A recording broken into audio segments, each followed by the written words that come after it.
Assalamualaikum warahmatullahi wabarakatuh.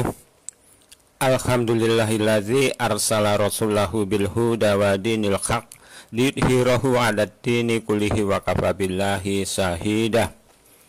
Pemirsa, tidak salah bila ada yang berpendapat bahwa negeri Indonesia ini adalah negeri yang lucu.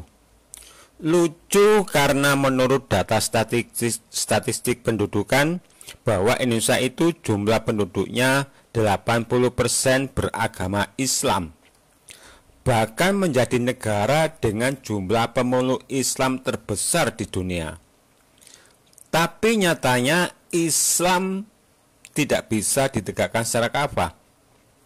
Padahal umat muslimnya pada mengimani firman Allah, ya ayyuhalladzina amanu dkhulu fis-silmi kafah. Wahai orang-orang yang beriman, masuklah kamu semua ke dalam Islam secara kafah. Kalau kita pikir, bagaimana mungkin bisa nyambung bila satu sisi mengimani perintah agar masuk Islam secara kafah, tapi setelah masuk malah hanya mau menerima sebagian dan menolak sebagian. Ini lucu kan?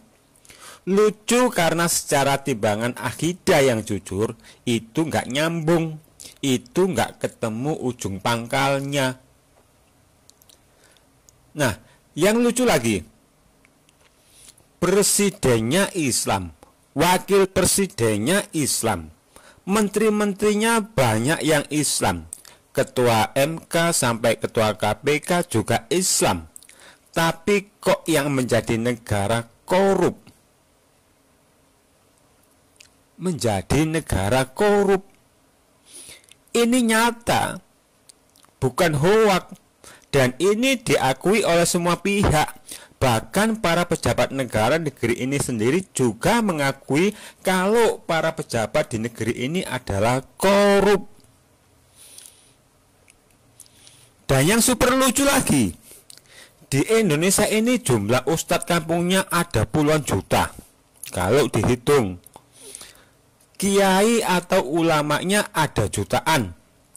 Dan masih ditambah dengan lembaga agama, dengan menteri agamanya, dan lembaga MUI-nya. Tapi kenapa sering kali ketika ada pengajian-pengajian yang mengajak ke sunnah, yang mereka cap Wahabi, sering jadi sasaran persekusi, pembubaran, dan itu terkesan nggak ada perlindungan dari pihak aparat. Apa karena para ustadz yang mengajak kepada sunnah pakai kacamata kuda?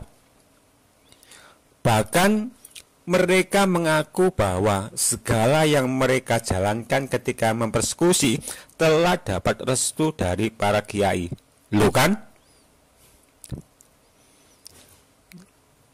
Tapi bila pada pengajian itu ngajarkan yang lucu-lucu, yang beraroma dangdutan, yang mereka mengaku bisa berkomunikasi dengan berbagai hewan, bisa berkomunikasi dengan ruh para nabi, bisa memerintah malaikat, bisa jadi penjaga pintu neraka, bisa terbang menembus angkasa, bahkan bisa memadamkan api neraka, mereka tidak akan diusik sedikit pun.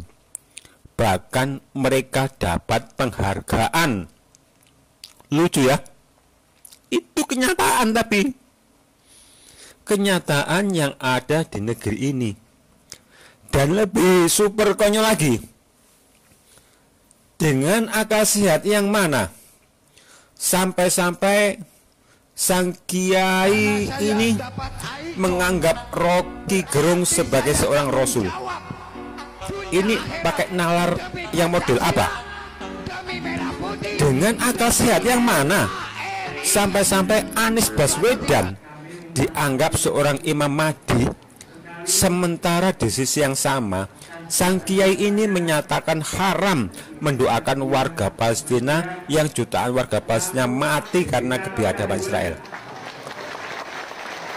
Ini cara berpikirnya pakai gaya model apa? Makanya Allah tidak mendoakan. Ini nggak nyambung dengan nalar sihat, itu nggak nyambung. Dosa besar. Sudah deklarasi. Memangnya kemunculan Imam Mahdi tidak membawa misi menegakkan syariat Islam dengan dakwah dan mimpin perang di tanah Syam gitu? Apa kemunculan Imam Mahdi itu di tanah Jawa dengan misi menyemarakkan manakiban, perhabanan, istighosahan, dan hadro dangdut koplo gitu? Pemirsa, dari banyaknya kenyataan kenyamanan ini, mungkin inilah masa yang ditakutkan oleh Rasulullah terhadap nasib umatnya, yakni di mana akan banyaknya fitnah yang dibawa oleh kemunculan ulama-ulama su, yakni ulama yang bangga dengan banyaknya pengikut, lalu pengikut itu dijadikan harga tawar kepada penguasa. Nah pemirsa, inilah sisi kelucuan negeri ini. Negeri yang tanahnya subur tak tertandingi. Bukan hanya tongkat kayu ditancapkan lalu jadi tanaman, tapi juga ajaran sesat yang ditebarkan pun akan jadi rebutan. Subhanaka Allahumma wa bihamdika asyhadu alla ilaha illa anta astaghfiruka wa atubu ilaik. Wassalamu alaikum warahmatullahi wabarakatuh.